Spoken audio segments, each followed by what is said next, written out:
fight. We don't have to kill. Everybody in the whole wide world really just needs to chill. No, we don't have to fuss, no, no, no.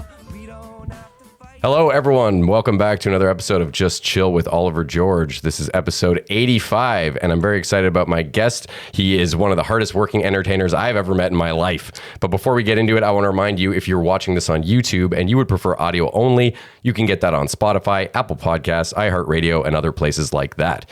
If you're listening to me on one of those platforms, though, and you didn't realize there was a visual side to this thing, please come over to YouTube and check it out there. If you do that, I would really appreciate it if you... I just said do. I would appreciate it if you would subscribe. You don't have to, obviously, but it does help me to keep growing this channel, and I love connecting with new people. Finally, if you want to reach out to me, maybe with a cool guest idea or some general feedback about the show, you can do that on social media, or you can send me an email at justchillpodcasting@gmail.com. When you're doing that, let me know if you have interest in one of these holofoil stickers with the show's logo, and I will send you one free of charge. Back to the guest. As I mentioned, hard-working man, musician, comedian, TikToker, TED Talker. I'm talking about RORY GARDINER. Thank you so much for coming, man. Thanks for having me, finally. Yeah, finally. It's been a long time coming. Yeah. I know we've done some shows together. I've always enjoyed your company, but I'm eager to learn more about you behind the scenes of RORY. We've been trying to figure this out for a couple of years, and we live like a mile from each other. It's so true, yeah. Yeah.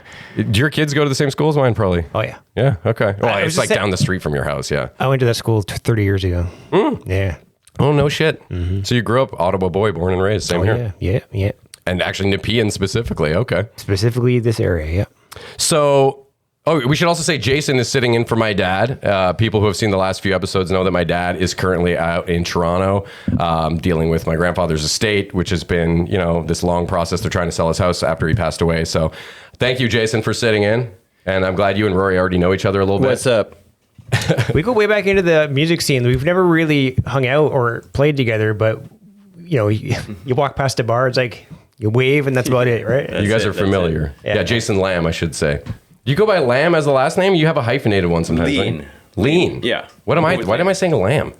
How did I not know that? It was Lam Shang Leen. It's a Okay. I mashed them together. My bad. Sorry, dude. That's all good. No worries. So I want to talk to you, though, about your roots. I gather that you were a musician before a comedian. Yes. And country musician is kind of where you started out, right? So were you actually, I was thinking maybe you grew up in the country, but now I'm learning you were in Nepean. It was exactly. It was just one of those...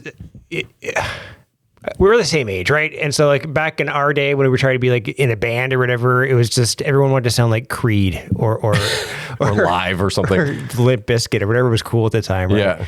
And then I don't know, I started listening to Garth Brooks and I just got addicted to this. I wanted to be like the fast metabolism Garth Brooks, just like he's I got hooked. So I was country before country was cool. Okay. And I never looked back. Because country's kind of a broad genre. Like even I appreciate some country for sure. I wouldn't call myself a country music fan. There are a lot of broads in country, but they don't like to be called that. So. No, but I mean, you've got like your Johnny Cashes, and then you've got stuff like CCR, which is kind of like Southern rock and Skinnerd and stuff like that. That stuff I can jive with, but Garth Brooks and like stadium arena country has never been something. I like Dolly Parton. I like some of that stuff, but I did for about 20 years, and then just like now it's way too. Right. It's too pop, too crazy. I can't even compete with it. That's why I don't do country anymore. Well, and it's smashing with other genres too. Like Lil Nas X did the rap country thing. And I feel like they're going to keep bringing new genres in to mix with country. Probably. Got to keep it fresh. Yeah. Yeah. So you are always touring. We were kind of talking about this before we started. You're always on the road, traveling the world. It seems like pretty awesome life. And I wanted to know if there was a specific place that you really, really love to perform in. And also if there's any place that you're dying to go. The thing about that is that you can't, depending on the level you want to be or the income you want to receive, you can't really do that locally, right? People get sick of you. People get sick of me really quick. So I have to go to new markets in order to introduce them to my my craziness. Your brand. Yeah, no, that makes perfect sense. Exactly. So, I mean, there's not one particular place I like to go over another as long as the crowd is into what I'm doing, right? Good example, I was in Edmonton last weekend. They loved it. Western Canada loves RORY's comedy. You know who doesn't? Europe. Well, that's what I was going to say. You just got back from Europe, eh? Yeah. That was a cool place to be, and I loved all the sights and everything, and the environment's cool. But they don't dig what what Rory's doing. Yeah, exactly. Well, because that's a big thing, right? A lot of people do tours where they go to a few cities in Canada, but going to Europe, that's a whole other ballgame. Yeah, it wasn't terrible, but it's just I think some of the references are off, and I have a weird Canadian accent. I don't know. I get what you're saying about going to new markets, though, because I do find the same thing. If you're performing the same material, and even just other comics that you know, seeing you perform again, you're like, do they think I'm getting stale here? And there's nothing more exciting than knowing that it's a room full of people that have never heard your stuff. You know, that's an invigorating experience. You were in Alaska too recently, right? So it was like a bucket list thing. I've always wanted to go to Alaska. And I figure any place I want to go, I'm trying to get paid to go there. All right. It happened when I was in country music. I went to Australia, did this awesome tour, and was like, paid for, which is good. So I'm like, how do I do that with Alaska? So I'm like, agent, send me to Alaska. They sent me there 4 times in 2 months. So now like, I hate Alaska.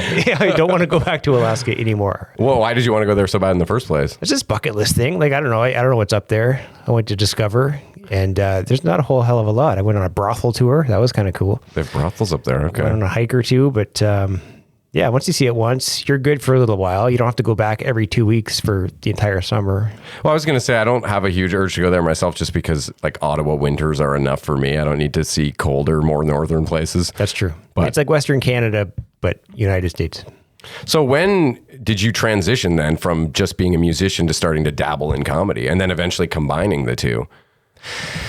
I was doing music, and I remember I was doing these, I love captive audiences, right? So bars, you know a lot about that, right, Jason? Hostage situations. Right. Those are cool for a while because it's like, you get dance floors going. It's great. But I really loved the captive audiences of like theaters and stuff like that, because then you can kind of talk to the audience and engage with them in between songs. And I really like that connection. So much so that I'm like, I don't even like singing these songs anymore. I just want to connect and talk to this crowd. So let's just get rid of the music altogether and tell some jokes. And, that was 10 years ago. Wow. Okay. Because the music stuff was going well. Like you performed with Keith Urban, I was reading on your website, or shared the stage with, I guess you would say. That was probably the peak, and then it's been a slow decline ever since. So, well, but hey, at least you still kept trying new things, and you're good at comedy too. So merging those two talents, when did that happen? Because it sounds like you started with just doing stand-up. So when did you bring the guitar back into it? I was right at the beginning, because it's like, you're standing there on stage alone. It's very vulnerable. You know that. You've done that. Oh, yeah. But when you have the guitar with you, all of a sudden you're a superhero, right? It's your buddy, this is your weapon. Yeah. And so I did that for a couple of years. And we'd always do well. Like, people love the guitar, right? You know that. And then people, peers are like, well, can you do it without the crutch? You're not a real, comedian. Come on. So I put away the guitar for a couple of years. All right. I proved that I can do it. And then... but it wasn't as much fun. It's more like, how do I separate myself from everybody else now? So every now and then, if I'm doing longer sets, if I'm doing like 45 or an hour, I'll bring the guitar out, and then it makes, so, when anyone thinks of guitar comics around this area, it's just like, there's 3 or 4 guys to think of as opposed to 200 comedians. No, it definitely helps you differentiate a little bit. Yeah. Okay. Well, I wanted to talk to you about, first of all, I wanted to mention that speaking of shows we've done together, the Don't Fret show we did, I just got a reminder this morning on Facebook that, 3 years ago. So that was kind of, I thought, very serendipitous that we're doing this interview today, and then Facebook decided to remind me of that. I see a poster over there. It's nice.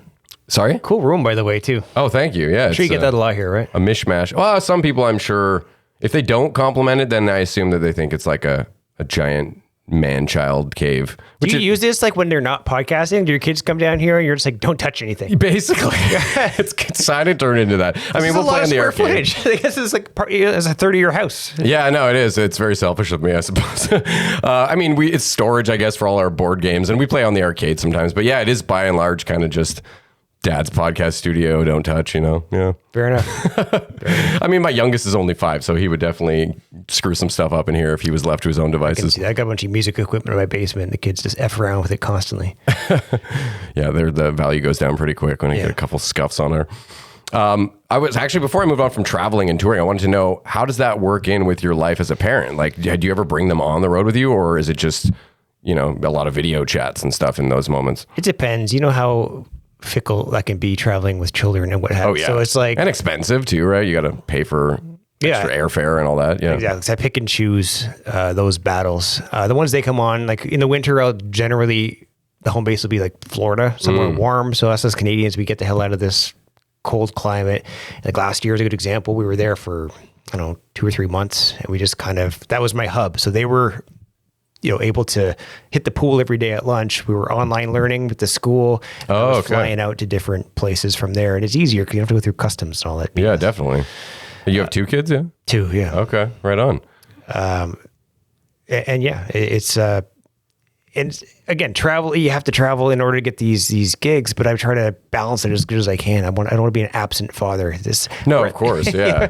Your kids are about the same age as mine. Maybe mine are a little older, or no? My oldest he's gonna be 14 at the end of December. Oh, so you've already hit this stage. See, mine are like 8 and 10. So I'm at the stage where they still love me, and I really want to absorb that phase of the life. Whereas your kids maybe already hate you. I don't know. It's getting there. No, I wouldn't say that. I don't have any epic feuds with my children, even my oldest. But you definitely feel the teenage vibes coming in. I mean, Jason, you've got some of that too now, right? Your daughter's, 14 or something? 15. 15, okay, yeah. When did she stop loving you, though? No, they still love me. Oh, really? They do, yeah. Surprising. Yeah, they're good kids. But you must have some of that teenage hormonal bullshit, or she's just a saint all the time? Well, there's times when they can be tough, but yeah. Yeah, I mean, same. My kids are good kids too. I'm not trying to throw them under the bus, but I definitely have noticed the teenage vibes coming in a little bit, where it's more like they don't want to talk to you kind of thing, or they just seem like they've got a lot on their plate all the time. Like when hey, how was school? Fine. Like mumbles. That's all I can get usually. I see. But it comes with the territory, I guess. I feel like it kind of creates a better. It's actually strengthened our relationship. Not that like things were bad over COVID when we were all isolated together, but it's like the distance, like I miss them like crazy, and they miss me while I'm gone, which is just, so when I'm back, it's like we're just really connected with each other. You appreciate that time together, yeah. Yeah, so it's like the balance is perfect right now. That's what they always say, absence makes the heart grow fonder, right? Yeah, unless you're absent for too long. And then it makes the heart grow resentful. Makes a shitty parent, yeah. No, but I get what you're saying, though. It's the same mentality of like, if it never rained, you wouldn't appreciate the sunny days kind of thing. Exactly. Okay, well, speaking of kids, I want to mention the fact that you had a kids album. Or have you done multiple kids albums? I was trying to figure this out. So I've done like 3 kids albums, and it goes back to what you were saying before. It's like just country music was taking a weird turn. I didn't know how to navigate it. No, labels weren't like knocking down my door to be like, hey, could you come join us over here? Yeah. So I was just like, what do I do? I was a pretty decent songwriter. So how do I leverage this skill into something else where, big fish, small pond, or whatever that is. So I'm like, let's try kids music. My kids were at the age where it's like, we're watching Sesame Street and we're watching all these the Wiggles. Like, and I wanted like to kill myself listening to this stuff. So I'm like, I could do this. I could write like, songs that kids would appreciate that adults could also listen to. Yeah. And I did. That phase is over now. What was it called again? When I Grow Up? That's one. When I Grow Up. Yeah, that's the one that I was looking into. And actually, I wrote down some of your lyrics for one of the songs because I just thought it was really sweet. I thought it was like a good message for kids. I have it on my phone here. Every song I wrote, I tried to like deliver a message. Like I don't want to write songs about bubblegum and just bullshit, licorice or whatever. It's just like just create some sort of positive reinforcement. Well, you wrote, it seems like we're always trying to fit in. Why does it always got to be sink or swim? Stand up tall, walk with pride, be yourself, and enjoy the ride. Yeah, like that's a beautiful little life mantra. Self-esteem building. Yeah. So feel inspired? I do. I did. I wrote it down specifically because it hit me. I teared up a little bit. Yeah. Oh, beauty. So the inspiration was just like you had kids and you weren't sure what to do musically at the time, so you just gave it a whirl, or? It was both. It was first. It was that. It's just creativity is fickle, right? So I can't create out of thin air. It has to be in the environment. And at that time, my kids were 0 and 2 or something. So I was just like, all I could write is kids songs. I couldn't write anything else. Yeah, it makes sense. Right. Well, people should go check it out if they have kids. I will say that much. As well as your other album, which you brought right here. I'll show it to people. Oh man, Modern Day Problems. So that's like that's the comedy music album.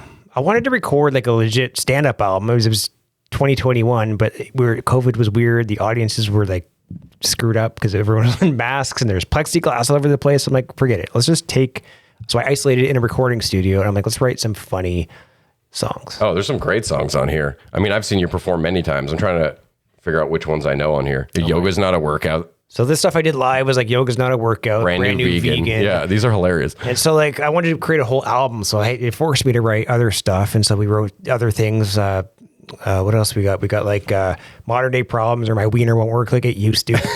You know, you write what you're inspired by. Like back in the day, I was writing about the kids. Now that I'm 40, you write it's impotency. Exactly. You know what I'm talking about. Yeah.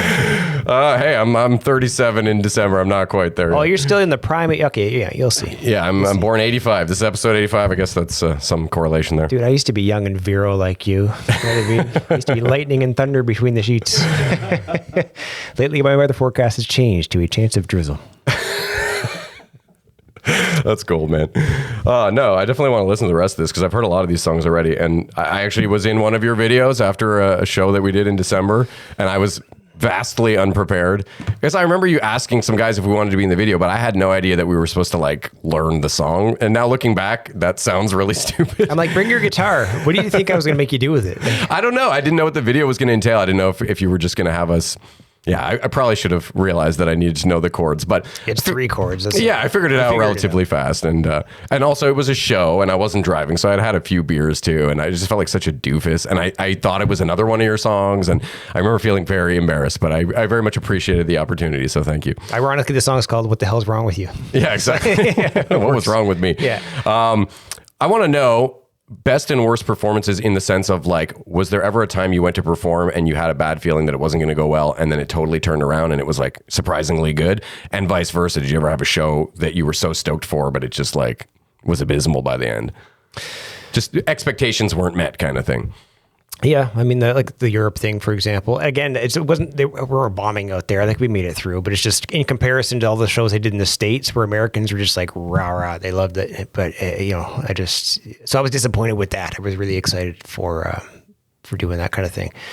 Stuff that I didn't think was going to go well that went better than I thought. I don't know. You've been on stage. It's like, you know, when you.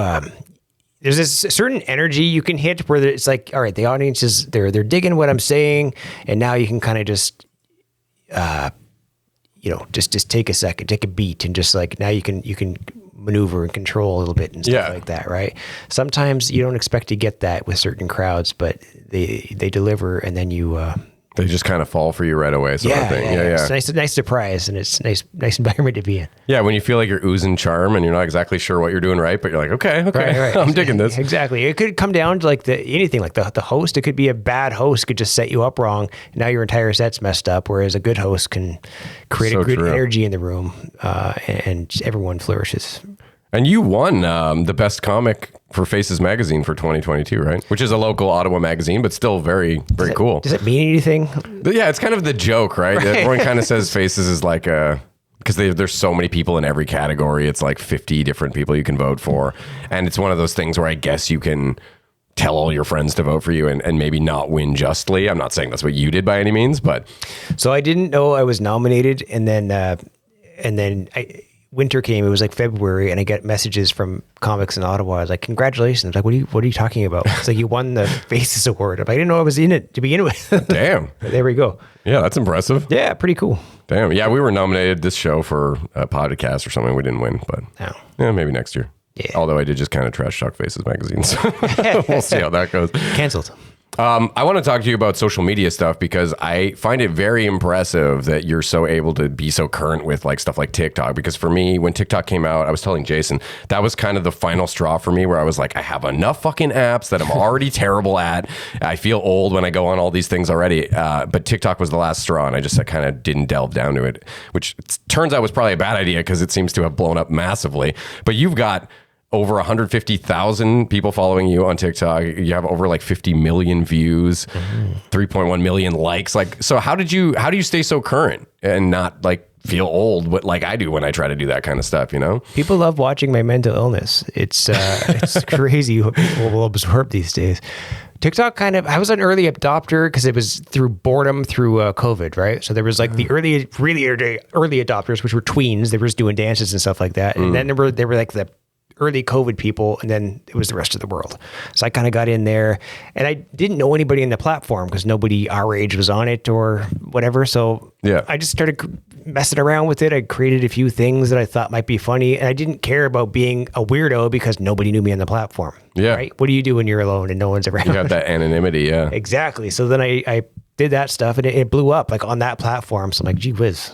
I'm going to lean into this a little more. Exactly. So I leaned into it more, and then I got confident enough to post it on other platforms, where people could actually judge me for it. No, your videos are hilarious for sure. So maybe there's something to be said there. It's just like when you're authentic and just being yourself, like that's when your true colors come out. Well, your videos on TikTok are very like light and fun, I find, they're very like just silly shenanigans that everyone can relate to and stuff. A lot about family life or about, Ottawa stuff. I've seen you post about the weather and stuff, like, how it's getting fucking cold out. And same with my comedy. I don't like controversy. I don't want to frig up any political views or whatever. You're not going to see me posting like an abortion TikTok or anything anytime soon. Yeah, I try not to tread in those waters either.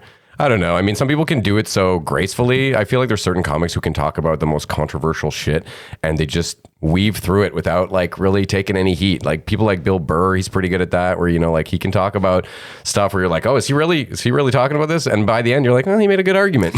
He's a master at it. I love watching him do it. But then like people that aren't prepared or don't have that skill set try to do it and they become completely offensive. Oh yeah, yeah. Dude, you don't have the right to do that yet. You don't have the skill set to be able to. Yeah, if it's not inferred sort of where you're coming from and what your intent is, and you try to say one of those kind of heinous jokes that's really, really crossing the line. I've seen people do that on stage and just bomb, where I'm pretty sure everyone thought they were like racist after. And you can tell it was just a joke, but they didn't have that finesse you're talking about, Mm-hmm.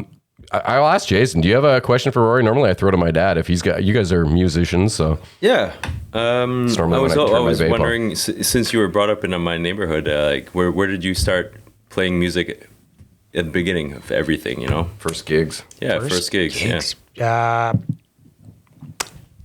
Everyone, they find, similar to you find your first musician friends at school, right? That's it, yeah. I think, so I was at Knoxdale, right? And that's my grade 6 teacher brought his drum kit into class for like the entire year. So he just let us mess around with the drum kit. So I'm like, that's my thing. I'm going to be a drummer. And so my parents got me a kit next year for Christmas or whatever it was. And then I was a drummer. And then I got tired of carrying the crap up and down stairs. So out of laziness, I'm like, what can I do that won't involve physical manual labor? Let's learn how to sing. You don't have to carry anything. True. So out of laziness, I learned how to sing. And I never looked back. Did you take like singing lessons or something? Because I find you have like a very polished professional sound. You know what I mean? It's just practice. Like I wish I had, because I don't know the fundamentals. Even your guitar work though, you're very like, flawless. Well, Jason can tell you, it's like literally, I got my 10,000 hours playing in bars, 2 years in. Like when you're playing literally every Thursday, Friday, Saturday for a decade, you get pretty polished, but at the same time, it's not a life that has a lot of balance. Like right now I've got it balanced with this family thing, but like back then, even with friends, like before I had a family, like I can't tell you the amount of birthdays, anniversaries, whatever I missed because I had a gig at Pier 21 or whatever the hell bar happened to be, you know what I mean? So it's like friends would stop asking me to things. It's like, he's busy obviously every weekend. So you have to make some sacrifices for sure. Exactly. Yeah. So the sacrifice is, or the benefit is, I could play a guitar chord, but don't need friends. No, Jason, you're super skilled too. He was rocking the bass before you got here, and I'm like, man, he's ridiculous. Putting me to shame. Like because again, everyone can sing Summer '69, but then some bands can play Summer '69. I saw Bryan Adams last night. I was just gonna ask you. I saw your story. Yeah. I saw him at Blues Fest 4 years ago, and I'm like, he sounds better than the 80s. It's like, what is this guy's? Great. He's got to be getting old now. Eh? He's like 63. 60. Okay. And he went to my high school for a year. Different year? Oh yeah, no. Okay. Just kidding. He grew up in he born in Kingston, and he grew up in Ottawa. Yeah, I think he went to Henry Monroe, and then he did Colonel By for a year, which was my high school. Again, I don't know. It was like in the 80s or something probably, but he sounds amazing. The band's cool. It was a good show. I always like that song that he did with Sporty Spice. That's like one of my guilty pleasures. Yeah. Where you gone? There you go. I guess it's all of our guilty pleasure. Yeah. I want to talk to you about the TED Talk that you did and obviously what inspired it, we had a tornado here, I guess only 6 months before the pandemic, really. It was September 2019, right? The anniversary was like 2 weeks ago or something like that. Okay, yeah. So I know it was September. 2018. Oh, 2018, okay. Yeah. But yeah, we had a tornado, which was not normal for Ottawa, although recently we had a crazy storm again, so maybe that's the way things are trending. But yeah, so I wanted to know, how do you, when your house gets trashed like yours did, and I think your car got fucked up too, or no? Yeah. Your jacuzzi, like everything. I remember seeing the videos. Just like in a tree, yeah. It was insane. Yeah, you looked like you had a tree fort through your house. Yeah, which is kind of cool. Like almost as cool as this room. But. Well, that's the thing that I find astounding, is that you seemed to almost instantly turn it into like this positive thing and sort of like not let it, crush you like probably so many people would have been devastated by that. But you instantly started trying to turn it into something positive, and then eventually you got invited to do a TED Talk. So where does that resilience come from? Have you always been that way? Is it just how you were raised, or is it something that you just found in the moment when that happened? It was all by accident, because I've never experienced anything that traumatic before. I had a pretty simple life up until that point. So I guess I learned through that is just how I masked my vulnerability. Like, everyone around me's crying and panicking. I'm like, that's the way I masked it, just using humor. You ever been to a funeral? I'm the same. I'm cracking jokes that I shouldn't crack at funerals. Yeah. Because I don't know how to, deal with that. So were you home when it got trashed? Like, were you inside? We were inside. I was literally, I had just gotten home, and 15 minutes later, we're eating pizza in the living room, and I see like this tree get uprooted from the front. Like it was stormy out, but we have storms, right? But then when we saw a tree get uprooted, a giant tree, and just like, fly into a parked Volvo, it's like, well, let's get downstairs.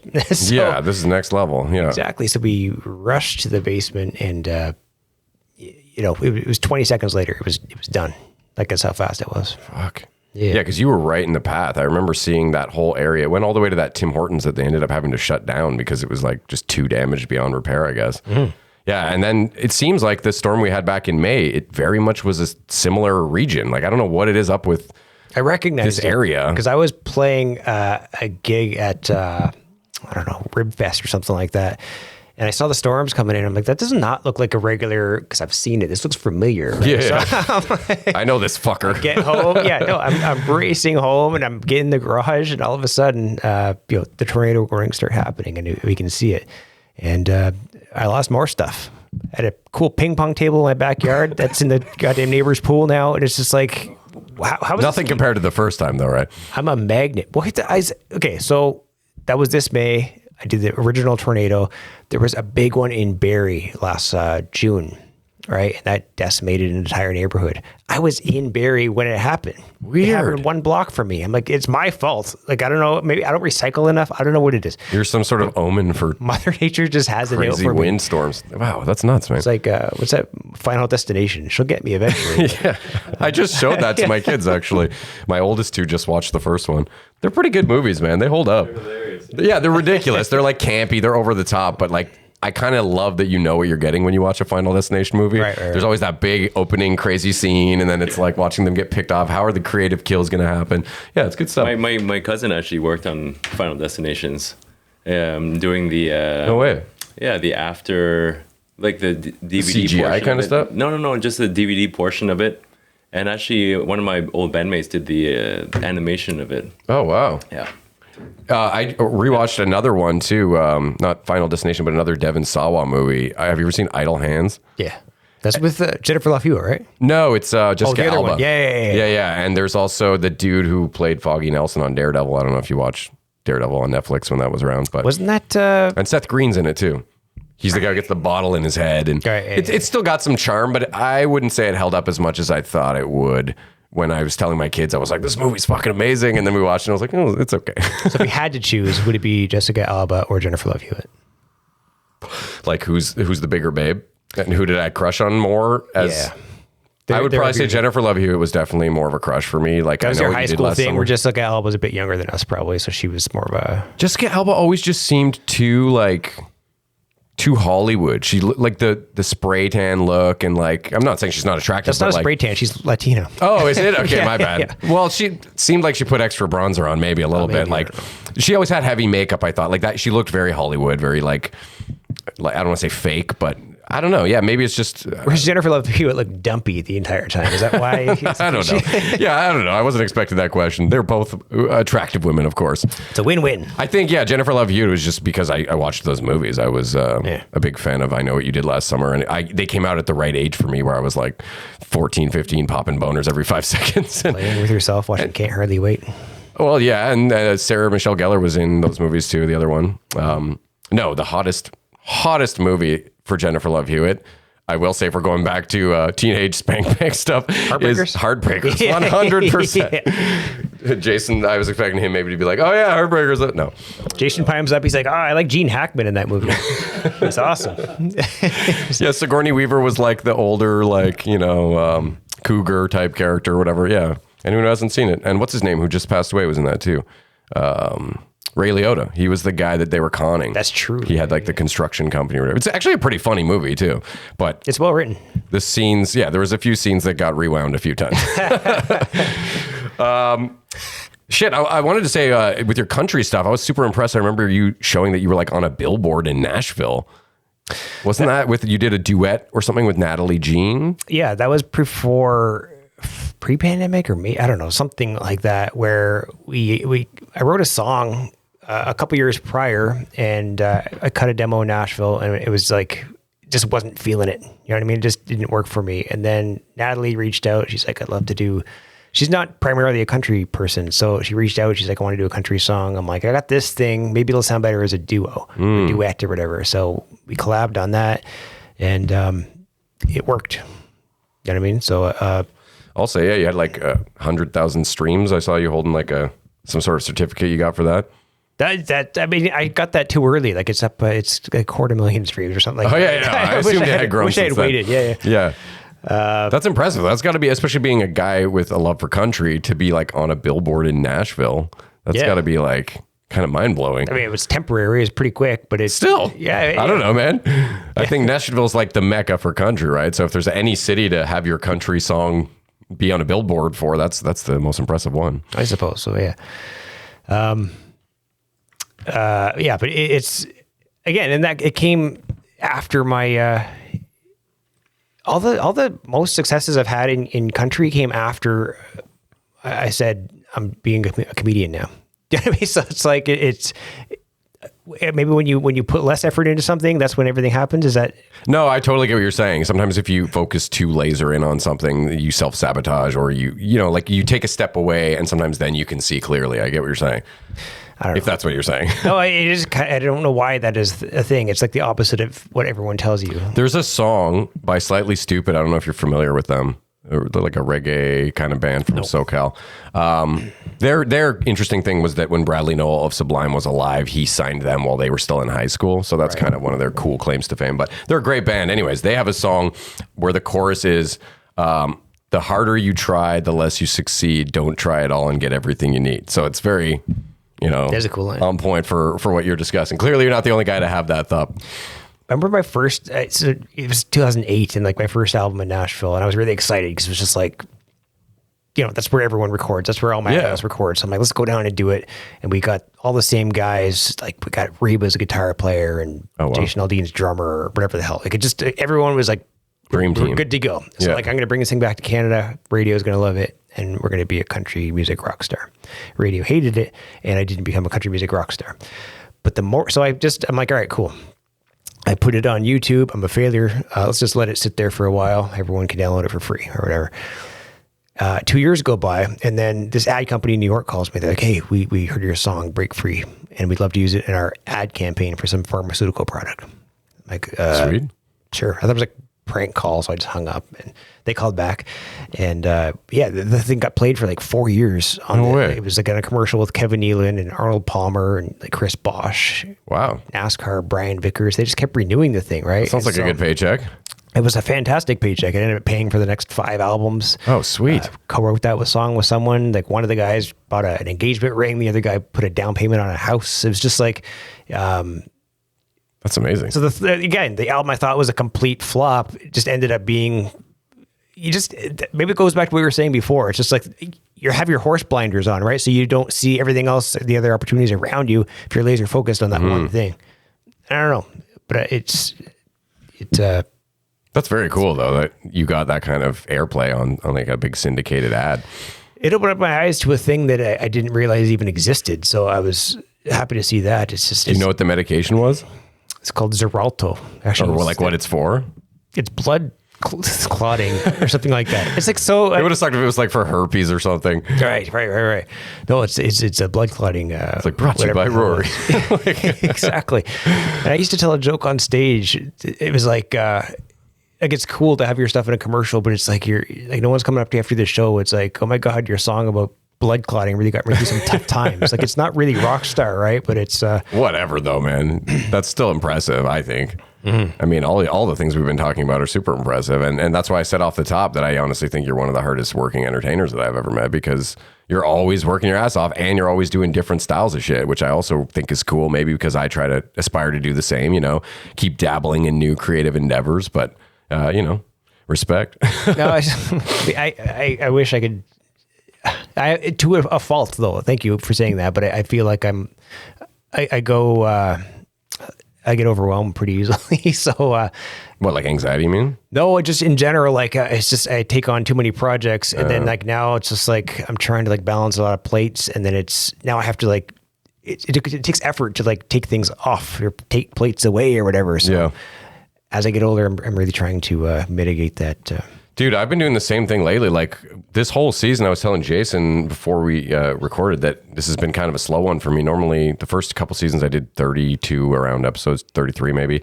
And this episode we're recording now is the 20th of this season. There's been a lot of stuff, getting COVID twice. We lost power for a week when that storm came through in May, and my grandpa passed away, my dad's gone and all that. But on top of all that, maybe because my dad's been gone, I was kind of like, you know what?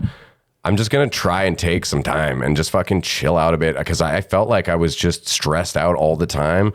Not that I don't enjoy doing the show, but like you said, too many spinning plates at the same time. And it's been really nice the last like month or so to just be like, okay, I'm going to get more fucking sleep. That was the number one thing. I got so used to sleeping like 5-6 hours a night that like I just couldn't even remember the last time I had 8 hours of sleep. And it's been making like a whopping difference. And, just trying to like to be okay with like one night being like, I'm just going to watch a fucking movie and go to bed early and not feel shitty about that. Because I find it's very easy to like bully yourself into being like, well, why aren't you being more productive? I'm that kind of person that if I'm not always chasing after something, then I feel like disappointed in myself or something.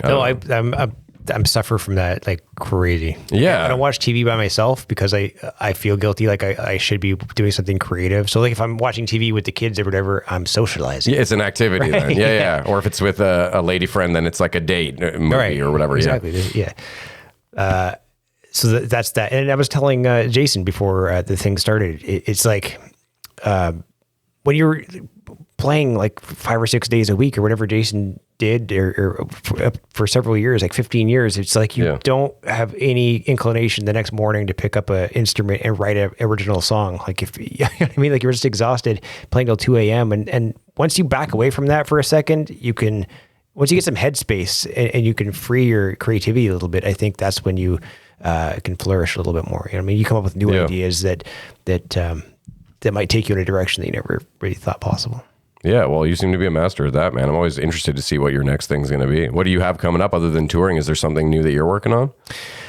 I'd like to get that album out. That finally, get that stand-up album out. And this one would be sans guitar, just like pure stand-up, you think? Yeah, I was supposed to do that in 2021, but nothing. There was no audiences around. Yeah, it's been a slow climb back to normal audiences. Yeah, exactly. So I'd love to do that this year.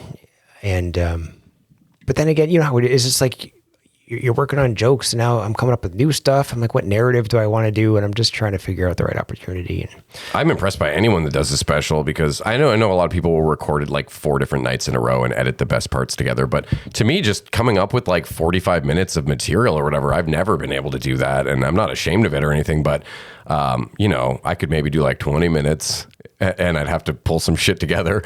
But 45 or an hour is like just remembering it without notes or being able to look at your phone even is, impressive to me. That's you could add your guitar to it. That's what I would do just to get my 20 minutes. Oh, just to get your 20 minutes? Well, probably. I mean, the last few years, I've mainly only been doing musical comedy. I honestly, I think that's one of my goals is to go and do some sets with just no guitar and get back to some of the weird shit I write in my notebooks and just giving her, Mm-hmm.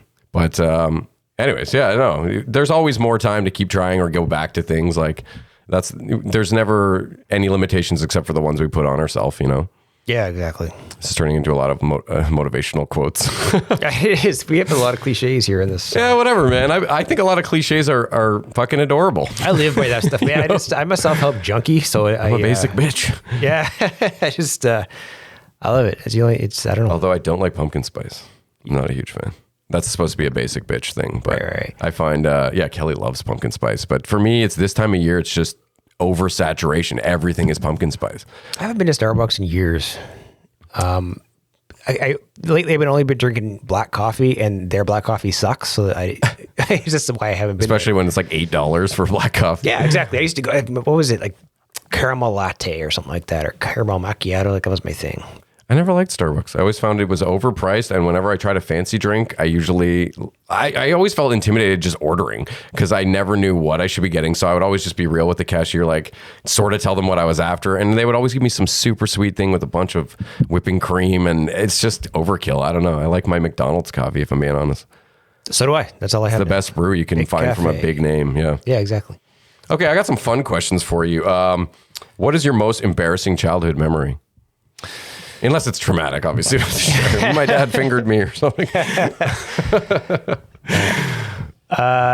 Traumatic childhood memory. I guess that wouldn't be embarrassing if your dad fingered you. That would be just horrible. Depending on who you are, if he's good, did it maybe?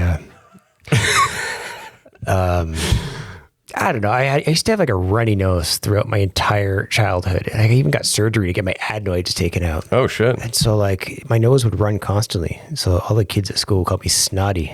Oh, that's not a great nickname. Yeah. So everybody thought you were sick all the time, I would assume then too. Or just gross. Yeah. You stay away from the guy who's always dripping like a faucet though. They weren't wrong. It was gross.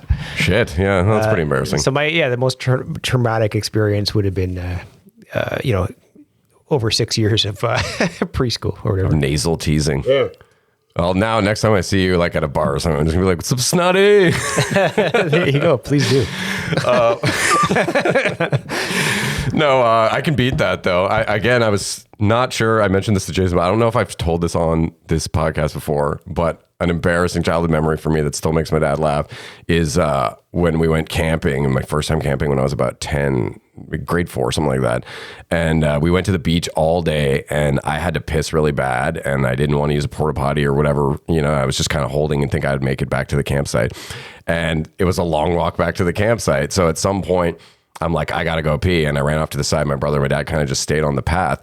But I don't know, some women might not be familiar, but sometimes when you have to pee really bad, it can cause an erection. What? Well, guys wake up sometimes with a morning boner because they got to take a big leak or whatever. It's a thing. No, that's when testosterone's peaking. It has nothing to do with you having to go to the bathroom. Well, I think that is a thing, though. If you hold your piss in too long, that can happen. Can we ask Jason? I don't know. We could get a doctor in here. Why is he asking? I was 10, so I don't mind telling this story. No, you were 10. That's why you had a boner. It had nothing to do with you having to pee. It's just literally every 10-year-old constantly. I can't. Yeah, I can't. I thought morning wood was a thing too. Yeah, well, because there's that 40-year-old virgin starts with him like walking to the bathroom all asleep, and then he pisses all over the place because he's his dick is sort of pointed upwards or whatever. I'm not a doctor. I'm just saying. Anyways, it was that kind of a situation where my Johnson was stuck up with the waistband, and I just went release like as soon as I got it out there. So my dad and my brother watched me piss into my own face.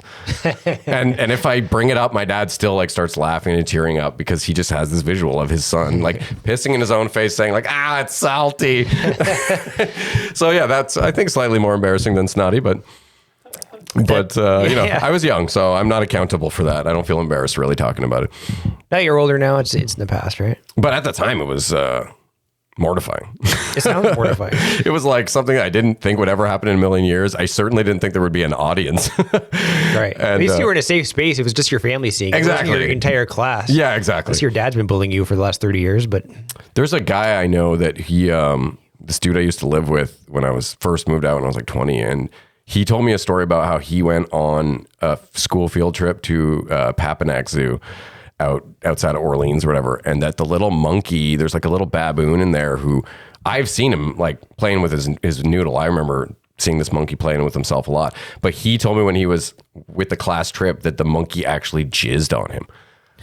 And I was always like, is this a story? But why would you want to tell that story? So that's what inclined me to, believe him. But anyway, so apparently... Isn't that like a just act of kindness? Like he's probably, I don't know. Yeah, I guess you could take it as flattery. Yeah. You win. Winner, gang out. This is kind of a weird question, but what ice cream flavor would you be if you were an ice cream flavor? And why?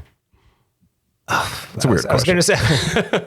I thought initially it was like, what do you like? Probably moose tracks, I like those chunks. Oh my God, elk tracks or whatever, yeah.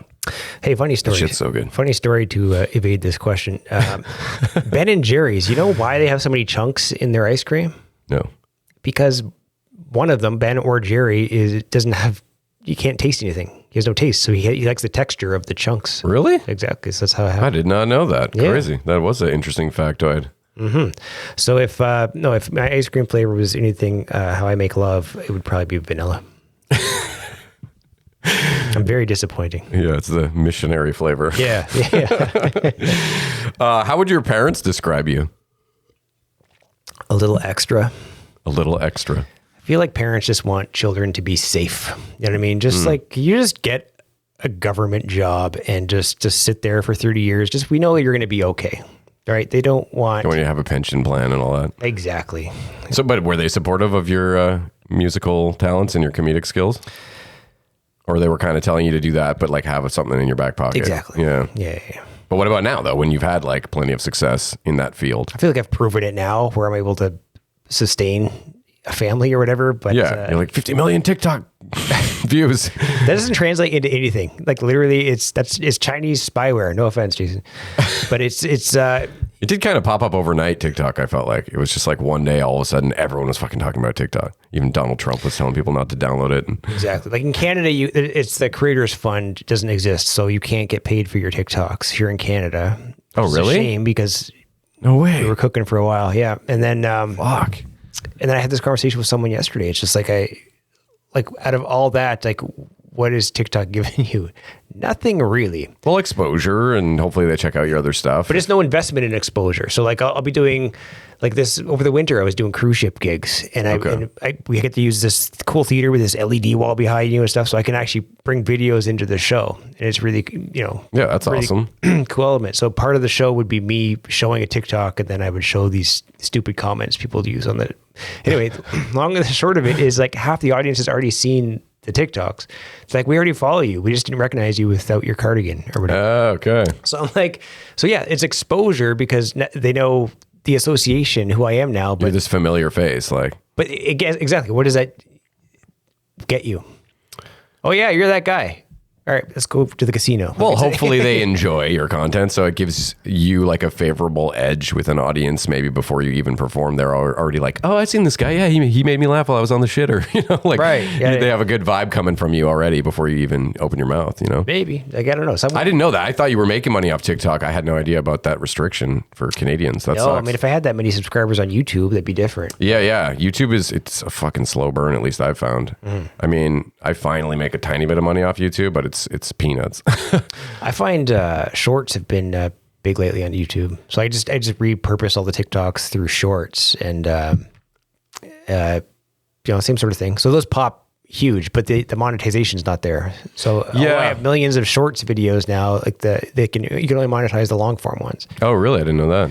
And all my long form ones suck apparently. No, you know what? I know that shorts are the thing right now, and because of TikTok, everyone's trying to copy that with Reels or whatever they rebrand it. But I think I'm so inherently like against it that even though I'm shooting myself in the foot, I'm like, no, man, I'm gonna put out 2-hour podcasts. And same thing when I do my intros for a Zoom episode, I do it all in one take. I don't fucking do this like million edits, even though it's all probably the stuff I should be doing, but I just can't get myself to. But take clips. So like get your dad or whoever is producing at the time to like just earmark like a point in the thing. Like at the 25-minute mark, they had really good banter. Yeah. Or they said something that might appeal to like a wider audience. And so like I on TikTok, for example, people post their clips, right? There's 15-second clips. And there's one of them that kind of caught my eye. There's two like comedians who were like heavy into weightlifting, right? And they have this element in their show where they talk about who's natty and who's not, right? So like, is The Rock on steroids? I would like to know that. Yeah. So I listened to the teaser on TikTok for 30 seconds. I'm like, you know what? So I go to their podcast and I'm subscribed to their friggin' podcast. And now I know every actor in the world who is natural or on steroids. It's information I didn't need to know, but I'm kind of curious now. Me with the reel, right? So was The Rock on steroid? Absolutely. He looks better now than he does when he was 20, right? So then like every Marvel character is on steroids because like these guys are also on steroids, so they know all the things, right? He's like, oh yeah, the shoulder thing, like that's a steroid tail and all this stuff. Oh, crazy. Pretty cool. Shit, yeah. Well, I have a TikTok with like I think a single video. It was some Kenny Hotz clip that I put up because I thought, oh, maybe I'll do this. But yeah, it's just like I told you before. I feel like I'm already not the kind of person that's super into apps and social media. Like I find it like it's work and it just, I don't know. I don't find it enjoyable at all. And was Kenny on this podcast? No, Spenny was. They both were, but at different times. Yeah, Kenny was here in December. Gotcha. Yeah. I don't know. Yeah, I honestly should. My son helps me with some stuff with editing. I do most of the main editing, but he'll do like graphics for me and stuff. And he's on TikTok, and he's told me the same thing. Like, yo, you should let me do it. But then I'm like, I got to worry about certain episodes. Do I want him watching the whole content? But anyways, yeah, I'm gonna try it out. I think because it doesn't look like it's going anywhere. Right. I thought it was going to be a flash in the pan at the beginning when TikTok came out. I thought maybe it was going to be, a year and then people would stop caring or whatever, but it seems like it's... Yeah, they changed the landscape of every other platform. Exactly. It's the opposite. It's like everybody else is trying to copy TikTok now. So I don't know, but I still love me some long form. If you're still here watching this whole episode, then good for you. Gold star.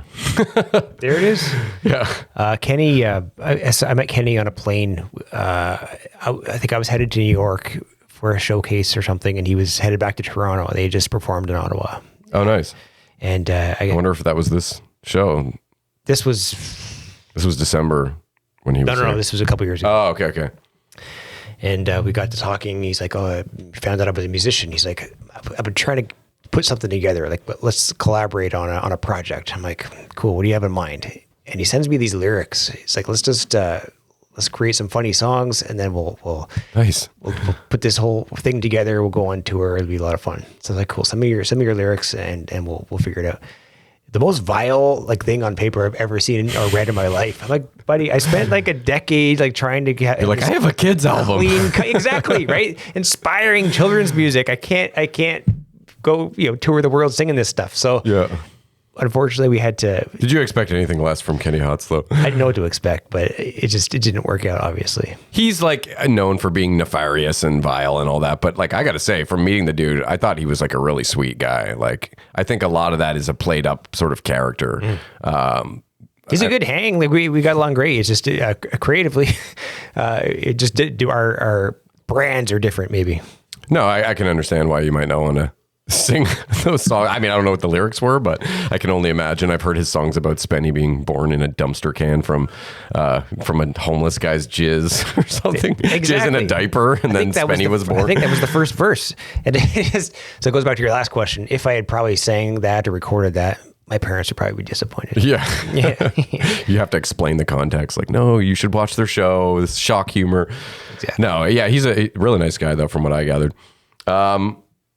Oh, I guess that's pretty much it. Honestly, I've got season 3 finale question that I've been asking everybody. Unless there's anything you want to plug again or something you want to, something coming up or some shows or. What have I got coming up? You're going back to the prairies, I think I saw later this month. Yeah. So all of October is basically, here's the thing about balancing with the family. I go to Saskatchewan next week, and then the week after Alberta, and then the week after Manitoba. So I'm kind of hopping all over the place. And I could just find stuff to do out there and be gone the entire month. But I'm choosing to like be a present father and just like flying back and forth or whatever. Yeah. And I feel like it's the best way to go. That's a long time to not see your kids, for sure. Yeah. But again, like Western Canada, they've been liking my stuff. So I'm looking forward to seeing what they do. Awesome, man. Well, I want to know, when you were growing up, what was your dream job that you wanted? / what job would you want to do right now if you all of a sudden stopped being a comedian and musician and just had to change careers? You can answer either or both. Career back in the day was rock star. Oh, okay. Like well, most you people, I guess, accomplished that, I would say. Not quite. To some degree. I mean, I've seen so many videos of you on stage doing the whole band thing in front of huge audiences and being a star. I don't know. It's not, but it's funny. I had this conversation yesterday with someone because they struggle with the inner struggle that folks like you and I probably struggle with. And so they hired a hypnotist to like talk to them. And so they asked them this question. They're like, what are you doing now? And she laid it out. She's like, I did a speaking gig. I had a thing. I posted a podcast. I do this sort of thing. And then he's like, well, what we want to be doing 5 years from now? And she's like, speaking gig and a podcast and a thing. So he's like, well, you're doing that right now. It's just your perception needs to change. She's like, you're currently living what you consider your dream. You just don't see it in your head right now, right? So just kind of embrace that journey instead of like whatever goal you're trying to achieve. That kind of stuff, like that. At the age of 40, that's like that stuff is starting to like register for me. You know what I mean? So I'm trying to appreciate kind of what being present. Yeah, just like what I do or have, as opposed to I'm not Garth Brooks, so I'm a failure. You know what I mean? No, I totally get it. I think that's why people have so much nostalgia for childhood and stuff. It's because you almost don't realize when it's happening how amazing it is. It's only once it's gone that you start to appreciate it. Like I think about that with this room when someone says, oh, this is a cool room, or I'm interviewing someone having a great conversation. Like I think about 1 year or 5 years or 10 years or whenever I move out of here and this is no more a thing, I know I'm going to look back and be like, oh, I wish I could be in that room, in that chair again. So instead I try to tell that to myself now and be like, you are in the chair now, like soak it the fuck in, but that's the whole like meditative thing, that being present. I think that is honestly the best thing to try to put your energy into. And I'm terrible at it usually, but I'm never going to stop striving to be, in the moment. It's easier said than done. I remember hearing a survey once of 1,000 different old people, and they said that across the board, the best time of their life is when their kids were young, for whatever reason. And I remember when I first had kids, it was like, it sucked for the first few years. Jason probably knows, it's just like diapers and BS. And I would say the first year. I like toddler stage when they can start walking around a bit and like you can do more shit, you can bring them places. But like the first year is kind of bullshit. It's adorable, but that's it. That's all you get. It's like you're nothing. Like the mom takes care of everything, right? Oh, well, in this house, I mean, we're pretty equal parents, but I'm the house husband, I call myself. I just meant like as far as like the first year, it's like they're on the teat and you're kind of a useless. Oh, I see what you're saying. Biologically, yeah. But I don't know. So I felt like the first few years were just like, everyone's like, having kids is like the best thing of your life. And then for some reason I had this in my head. I'm like, I don't see what they're talking about. When's the payoff? Like, when does it become the best thing of my life, right? And I just feel tired. Exactly. It wasn't ideal. But now I'm in the heyday. Like we talked about earlier. Like they're just the perfect ages where they're not dicks, they're out of diapers, and it's 8 and 10. That's good ages. It is. And so but a lot of parents, including me at the beginning, had that thought. It's like, all right, when they turn 18, are you handed a trophy? Like, you've created adults now. Congratulations. No, it's the journey. We're in it right now. Yeah, exactly. Appreciate what you have, because that's what you're going to be looking back on when you're 80. Exactly. And you have nothing else. No, and I'm so thankful for what Kelly does every year, because she'll take a bunch of pictures, which I'm bad for. Like when I'm making a memory, I'm never going to be the guy who's like, we should take a picture. I'm never that guy, but I'm happy to be in your picture or whatever, but I'm never the one to think of it. So she always does that. But then, once a year she'll go and print out physical copies to put in the albums. And then sometimes I'll look through one of those albums and it's just like magical. It's like all those special memories all in one nice little place. So I totally get what you're saying. It is. I was that kid when I was a teenager. Like we'd have one of those big old video cameras back in the day, and I'd always tape everything, everyone's birthday or every Christmas event and stuff. And so now we can like look back. Oh, here's 1988, and then we just look at like, it's cool, right? It's so cool. Well, we grew up in such a unique, interesting time. I honestly think that the whole switch to the internet and everything, there's never going to be a time like right before the internet, sort of like 85 to 95. That was such a unique time to be alive. I don't know. I don't know where I'm going with this other than I'm glad that I was alive and experienced some of that, you know?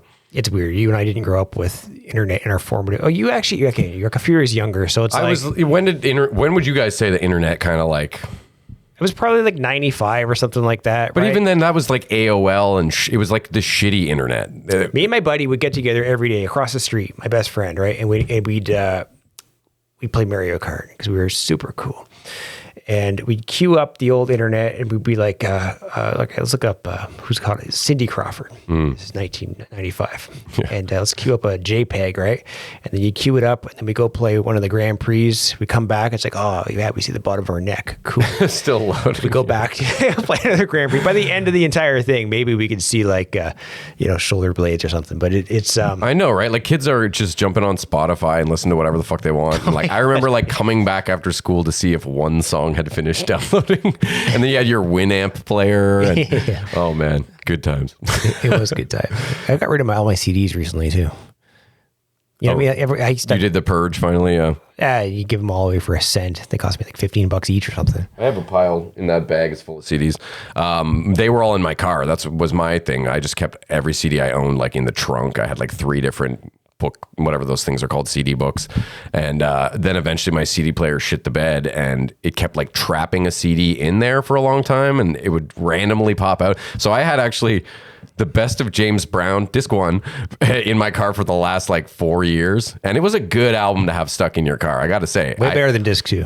Well, disc 2 is pretty solid too, actually. But I don't know. It was as far as like something I could have got stuck in my car. I still came back around and would listen to that eventually again and again. And then the other day I dropped my kid off at school and I start the car and the CD just pops out. So I had like now this decision was like, what's the next CD I put in? And I don't know if it was the right decision, but I put in a Dane Cook stand-up CD. That's a good decision. No, it was funny, and I loved him back in the day. I still thought it was very funny. Some of it hadn't aged well, but he had kind of some frat boy stuff that it was popular in the early 2000s to be kind of a douchey guy and be all obsessed with getting laid, and American Pie. All those movies were like that. I don't think any of them have really aged well, but he got like flack for being different, and just no one could relate, and no one could even compete. He was like at the top of the world back then. He did comedy different than any comedians were doing at the time. But that's what I admire about him. Like he's just created his own lane and he just went for it and he capitalized. And at that time, 2004, he was the biggest comedian on the planet. Oh, doing like sold out arenas, like to like 18,000 people or whatever. And no one was doing that shit back then. Yeah. And he got shit for stealing jokes. Apparently that was why some people shit on him. But I agree. And he's never drank or taken any drugs, which I found very interesting. He's never altered his mind in any way. And he's got a lot of shit that happened to him too. Like his brother stole all his money. Yeah. It was like his accountant or something. And he I don't know how long ago. It's like 5-10 years ago or something, I think. Yeah, he's in jail now. So it's... Yeah. He doesn't even consider him a fucking... Jail? No, Dane Cook's brother. Oh, Dane Cook's brother. Was his accountant, and he stole like all of his money and shit. Oh, okay. And then he rebuilt his empire again, and now he's got a new special coming out, I think, later this month. I'm looking forward to seeing it because I saw him in LA, like Comedy Store, I think, or the other one, Improv, just working it out. And yeah, in my head, like it was Dane Cook in what's it called? Maple Gardens? What's the garden? Madison Square Garden. Yeah. That's the one, Maple Leaf Garden. Yeah, so like that. So to see him in like something the size of Yuck Yucks was awesome. Oh man, that must have been cool. He's such a good crowd work guy too, from what I've heard on his albums. I will say though, having any stand-up CD stuck in your car now, I don't know if that's a great idea. Just because jokes aren't necessarily as easy to re-listen to on a frequent basis as a song that you really enjoy. Why is that? It is weird, but like there's that, but then like last night I'm watching a Seinfeld episode from 30 years ago and I'm like, this is hilarious. Yeah. Like why is watching a TV show different? Isn't it funny too that you can still find something really funny when you already know what the punchline is going to be? I find that an interesting concept too, because comedy obviously makes sense when you're surprised and you're like, ha ha, and you're being illuminated with this joke. But I think it's funny how people will like be nostalgic and go watch, old Simpsons episodes and like every beat of the thing, but it's that comfort almost. Mm-hmm. I don't know. Oh, sorry. So the other half of that question though, I still want to know if you weren't doing what you're doing now, what job would you want to be doing? If you had to pivot right now. If I had to pivot right now, what job would I be doing? Like nothing performance. Oh God. I know. And let's assume you could be, have the schooling for it. Like what appeals to you? Like being an architect or like, something like that. If you could be magically sort of like given the tutelage where now you have the knowledge to do that, like, is there a career that sort of appeals to you? So one time someone told me that I missed my calling as a teacher. I could see that. I feel like that would be cool, but not like high school. Like, I don't be a babysitter, but like I like knowledge sharing in general. Yeah. Whether I don't know anything right now, but like had I had the tutelage, as you say, yeah, I'd like to share that with someone. Well, no, like you said, you love connecting with people, and that's why you fell in love with comedy. So that actually makes a lot of sense. I think a lot of comedians would probably make okay teachers, as long as they're not the more unstable ones. Right. Comedy is a cesspool for unstable folk. But at the same time, teaching, I think that having a comedic element is such a great edge when you're trying to get the attention of especially a youth. I think it just makes you kind of cooler instantly to a kid if you can make them laugh. I think honestly, anyone, they always say the same thing about relationships too. Like, what's the number one thing a woman's looking for? Someone who can make them laugh, you know? I think it's the same for educating, that you just get people's attention and people want to hear what you have to say a little more. Yeah, I mean, it's like with that grade 6 teacher who brought the drums into class, right? He was like that young hip guy. Yeah. So back in the day, so like, to this day, like, he's still my favorite teacher ever. And the drums thing kind of got me into music. So I messaged him. I saw him on Facebook a few years ago. I messaged him. I guess, you know, it's just nice little paragraph. It's like, thanks to you, we did this, and this, and we appreciate you, and blah, blah, blah. That's awesome. No response. Dude, so, yeah. As if you just said that, because I've been trying to find this one history teacher who was like the best teacher I ever had, hands down. He just made me feel accepted, and he was someone I really connected with. I couldn't find him anywhere. I looked at my old school and their website. He doesn't teach there. I have no idea when he left. So that was a bummer. But I did notice my drama teacher, and he still works there. So I sent him an email. Didn't get a reply. I'm like, oh, maybe it went to his spam. And then I called the office, and they're like, yeah, we'll send you to his voicemail. And I left like a really sweet voicemail saying, thanks for the positive influence. Same fucking thing. He's ghosted me. I wanted to maybe interview him on the show, but yeah. Maybe, yeah. You know who you are. Folks can't take flattery, I guess.